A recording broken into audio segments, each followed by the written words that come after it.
Morning friend, मैं विकास कुमार फिर से आज आपका चैनल फिजिकल पॉइंट चैनल पर स्वागत कर रहा हूँ। फ्रेंड, हम बात कर रहे हैं अपने जो चैप्टर हमने ले रखा है, जो चैप्टर हमने स्टार्ट कर दिया है, शायद वो लास्ट पॉइंट पर भी आ चुका है। तो हम बात करते हैं वेक्टर की। वेक्टर में हमने बहुत सारे टर्म, बहुत सारे पॉइंट, बहुत सारे कॉन्सेप्ट को देखा है, जांचा है, परखा है और इस पर बहुत सारा टिप्स भी आपको दिए हैं, कुछ क्वेश्चंस का ट्रायल भी आपको दे चुके हैं। तो आज ठीक है, कुछ ऐसे ही मतलब कि कॉन्सेप्चुअल क्वेश्चंस का बात कर रहे हैं। जैसा कि आपको पता होगा कि हमने पिछला लेक्चर में आपको वेक्टर में मल्टीप्लिकेशंस का रोल बताया था। मतलब कि दो तरह का मल्टीप्लिकेशंस करते हैं हम।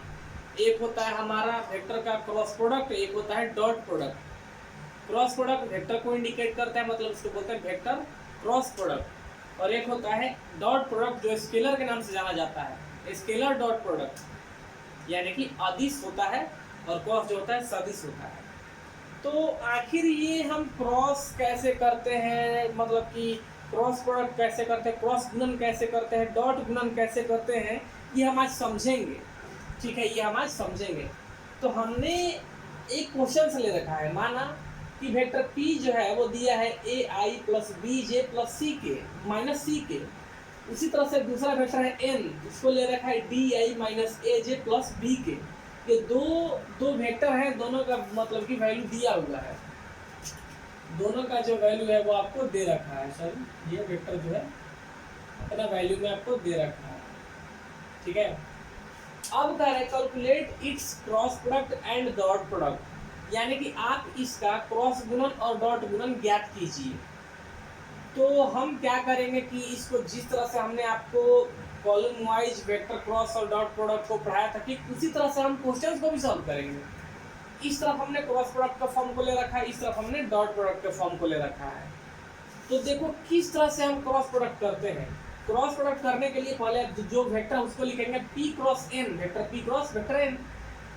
अब ऊपर में इसके यूनिट लिख देते हैं, मतलब इसका इकाई, मतलब I, J और K लिखा हुआ है, क्योंकि दोनों क्वेश्चन I, J के यूनिट के रूप में दिया गया है ना। I, J के दोनों क्वेश्चंस में I, J के एक इकाई, एक यूनिट के रूप में लिखा गया है, हम लिख देंगे। अब वेक्टर P का जो कोफिशिएंट है, वेक्टर P का जो कोफिशिएंट है, जो गुणांक है, वो लिखेंगे। वेक्टर P का गुणांक क्या था, A था, B था और माइनस C था। A था, B था, माइनस C था, लिख दिए हैं। उसी तरह से n का कोफिशिएंट को लिखेंगे। n का कोफिशिएंट मतलब इसके गुणांक को, मतलब कोफिशिएंट मतलब होता है कि जो यूनिट के साथ मल्टीपल है। तो क्या है, d है माइनस a है प्लस b है, हम लिख दिया, सेटअप कर दिया। ठीक है, हमने यहाँ पर सेटअप कर रखा है। अब हम क्रॉस प्रोडक्ट की तरफ चलेंगे, कैसे करेंगे। तो हमें सबसे पहले i को करना है। सबसे पहले किसको कर रहे हैं, i को कर रहे हैं। तो देखोगे जरा, ठीक, i को कर रहे हैं। तो अब I के सामने रो और कॉलम वाले टर्म को हम ब्लैंक आउट कर देंगे। I के रो और कॉलम को, ये जो कंडीशंस है, अब देख लो, पहले करने का तरीका हम समझा रहे हैं आपको। रो और कॉलम का ब्लैंक कर दो, मतलब बंद कर दो। रो और कॉलम को ऐसे बंद कर दिया तो हमें क्या दिखाई दे रहा है, ये चार ही टर्म हमें दिखाई दे रहे हैं।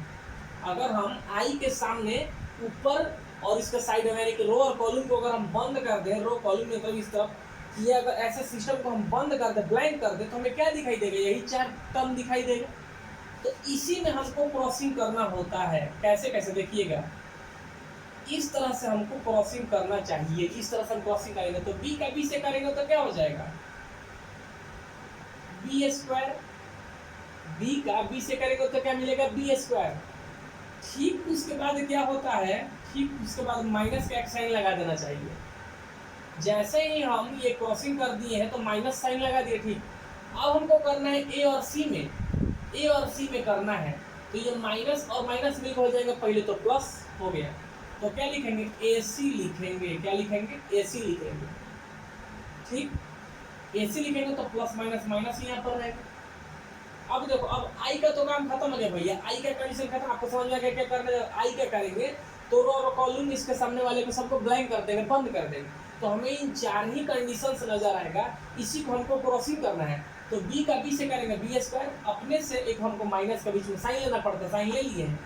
अब हमें ये वाले कंडीशंस, इस डायगोनल को, इस विकर्ण को, इस कर्ण वाले सिस्टम को लेंगे, डायगोनली सिस्टम को मतलब क्रॉसिंग करते हैं। तो ए सी करेंगे तो ए और सी हो जाएगा, क्यों, माइनस माइनस हो जाएगा प्लस, तो ए सी होगा, बीच में हमारे पास माइनस था तो रहेगा। तो प्लस माइनस क्या हो जाएगा, माइनस हो जाएगा। अब हमको करना है जे का, तो जे के लिए हमें पर माइनस सेटअप कर देते हैं, जे की ओर चलते हैं। ठीक, तो अब जे वाले को हमको क्या करना है, जे के सामने जो है इसको ब्लैंक आउट करना है। तो देखो जे का ये तो कंडीशंस, ये पूरा इस तरफ का एरिया ब्लैंक हो गया। अब ये अपने नीचे वाला यानी रो कॉलम को बंद कर दिया। जे का ये रो और कॉलम क्या हो गया, बंद हो गया है। तो क्या दिखाई देगा, केवल ये चारों दिखाई दे रहे हैं। ठीक है, तो करेंगे हम, ए वाला बी से होगा और सी वाला डी से होगा। क्लियर, तो देख लो कर रहे हैं हम। अब यहाँ से क्या हो जाएगा, ये होगा ए बी। क्लियर है आपको, बीच में क्या साइन लगाना भैया, माइनस लगाना है, तो माइनस अब लगा दिए वो। अब करेंगे सी और डी में, क्या करेंगे सी और डी में, तो क्या होगा सी डी, माइनस में था, माइनस यहाँ पर आएगा सी डी। ठीक, क्या हो जाएगा सी डी। ये माइनस माइनस मिलकर क्या हो जाएंगे, ये माइनस माइनस मिलकर हो जाएगा भैया प्लस, ये माइनस माइनस मिलकर हो जाएगा प्लस। आई बात समझ में, ये है सी डी, मल्टीप्लीकेशन कर रहे हैं हम सी डी, तो हो जाएगा माइनस माइनस प्लस प्लस। सी इस पे मुताबिक होना चाहिए, अगर अच्छा लगेगा। हाँ, सी डी, सी और डी की है तो ये माइनस था, तो सी डी माइनस में आ जाएगा। और माइनस आपको पता लगता है, तो माइनस माइनस दोनों मिलकर क्या हो जाएंगे, प्लस हो जाते हैं। आई बात समझ में। अब हमें करना है किसको, के के साथ करना है। अभी जे वाले समझ गए ना आप लोग, जे में सामने वाले माने कि इसके सामने और इसके नीचे को बंद कर रहे हैं, रो और कॉलम को इसको बंद कर रहे हैं, इस तरह से बंद कर रहे हैं। तो चार डिजिट दिखाई देंगे डायगोनली, यानी करंट के हिसाब से इसको मल्टीपल में लेते हैं। एक बात समझ में, इस तरह से करते हैं। अब जे का होगा भैया, करेंगे हम के का। आप के वाले कंडीशंस को जरा समझोगे। ठीक, के वाले कंडीशंस को हमें समझना है। अब हमें क्या करना है यहाँ से कि के वाले सारे टर्म को क्या कर देना है, ब्लैंक आउट कर देना है। ठीक, ये भैया बंद कर देना। ये इस तरह से अब के वाले का, के के सामने का रो और कॉलम को हम बंद कर देंगे, तो क्या दिखाई देगा हमें, ये दिखाई दे रहा है। ठीक, तो भैया आई प्लस में था, जे को माइनस में है, के को लेंगे प्लस में, ये हमारा हो जाएगा प्लस में। यहाँ ध्यान रखेगा, फर्स्ट और लास्ट यानी आई और के प्लस में रहेंगे, प्लस में है देखो, और जे को माइनस में रखते हैं, जे माइनस में है हमारा। क्लियर है ना, कोई दिक्कत नहीं होना चाहिए। भले बीच बीच में आपको माइनस रखना है, ये जब मल्टीप्लाई करेंगे डायगोनली तो बच्चों माइनस रखना है आपको। के लिए कर रहे हैं, ए का ए से करेंगे तो क्या हो जाएगा, ए स्क्वायर होगा, लेकिन माइनस साइन है भैया, क्योंकि प्लस माइनस क्या हो जाता है, ये माइनस होगा ना। इस तरह से डायगोनली करते हैं, तो डायगोनली इस तरह से करना है हमको, तो माइनस होगा ए स्क्वायर। क्लियर है, बीच में आपको अपने हिसाब से क्या लगाना है, माइनस लगाना, माइनस लगा दी। अब डी और बी का करेंगे, दोनों प्लस में है तो प्लस हो जाएंगे, तो क्या हो जाएगा बी डी। तो ये है आपका क्रॉस प्रोडक्ट का कंडीशन पूरा आ गया है। ये है P क्रॉस N का ये रिजल्ट मिला आपको, यानी परिणाम मिला, ये हमारा आंसर रहा। इस तरह से हमको क्रॉस करना चाहिए। अगर हम एक टर्म का क्रॉस कर रहे हैं तो ठीक इसके सामने रो और कॉलम को बंद कर देंगे, 4 डिजिट दिखाई देगा, उसको हम डायगोनली करेंगे। फिर जे का अगर क्रॉसिंग करते हैं तो जे का रो और कॉलम को बंद कर देंगे, तो ये चारों डिजिट के साथ हम क्रॉसिंग करेंगे, तो डायगोनली क्रॉसिंग करते हैं दूसरा से। फिर के वाले एक साथ करते हैं तो इसका भी चार जो बचेगा डायगोनली क्रॉसिंग करते हैं। आई बात समझ में। और ध्यान रखिएगा, हमेशा डायगोनली करते वक्त जो हाइट और ये जो अगर डायगोनली एक कर लेते हैं तो दूसरा डायगोनली के हिसाब से क्या होता है, माइनस होता है, माइनस लगा देते हैं। आई बात समझना, इस तरह से हम क्रॉस करते हैं। अब हम डॉट की ओर बढ़ते हैं। डॉट में क्या देखते हैं, आपको पता है क्रॉस तो भैया डिफरेंट का क्रॉस होता है। क्रॉस क्या होता है, डिफरेंट का क्रॉस होता है। लेकिन डॉट में आपको पता है कि सेम का डॉट करते हैं, यानी कि आई के साथ आई का ही डॉट कर सकते हैं, जे का डॉट जे के साथ ही कर सकते हैं। तो ये आपको पता है पहले से, तो उसी हिसाब से हम चलते हैं। सेम का डॉटिंग, आई का आई के साथ डॉटिंग करेंगे तो क्या मिलेगा, ए डी। क्या मिलेगा, ए और डी। आई बात समझ में। ये हो जाएगा plus minus minus, plus minus minus. अब जे का करेंगे, यहाँ पर जे रहेगा, तो जे में क्या है, ये क्या हो जाएगा, ए बी। क्या हो जाएगा, ए बी। फिर हमारे पास क्या है, के लिए करने जा रहा था, प्लस माइनस माइनस के, क्या हो जाएगा, सी बी या बी सी आप इसको बोल सकते हो। इस तरह से हम डॉटिंग कर सकते हैं। डॉटिंग का मतलब होता है कि आपको केवल आई का आई के साथ डॉटिंग कर रहे हैं, जे का जे के साथ डॉटिंग कर रहे हैं, के का के के साथ डॉटिंग कर रहा है। एक बात समझ में, इस तरह से हम डॉटिंग करते हैं। और साइन का condition plus minus minus minus plus minus.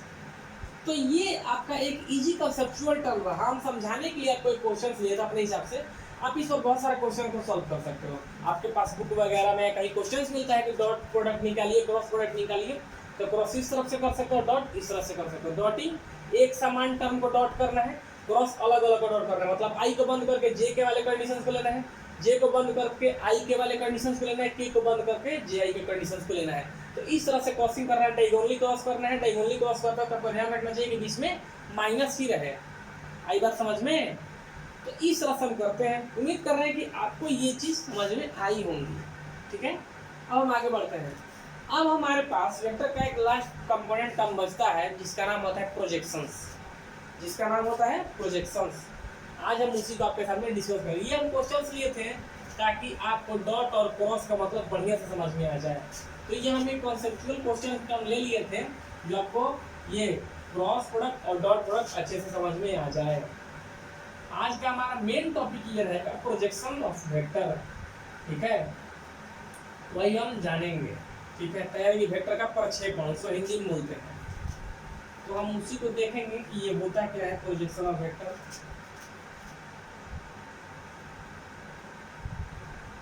Topic का नाम है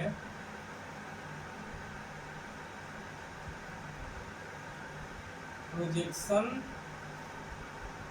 ऑफ वेक्टर, यानी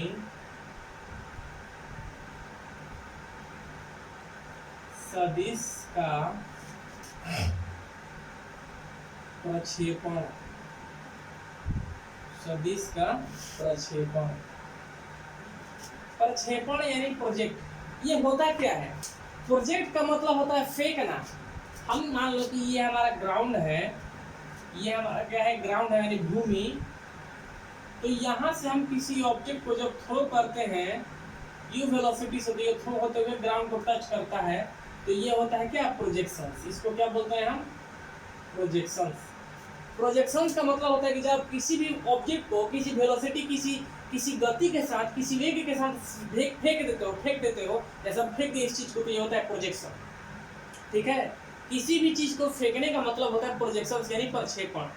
तो हम इसको वेक्टर में कैसे देखेंगे? ठीक है, इसको हम देखते हैं कैसे। अब जरा देखिएगा, यहाँ एक कंडीशन है,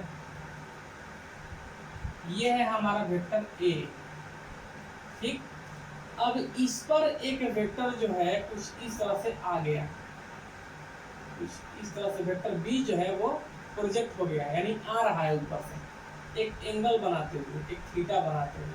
ठीक है, तो ये है आपका वेक्टर ए और ये है आपका वेक्टर बी। तो वेक्टर ए पर यानी सदिश ए पर सदिश बी का प्रोजेक्शन हुआ है, यानी कि वेक्टर बी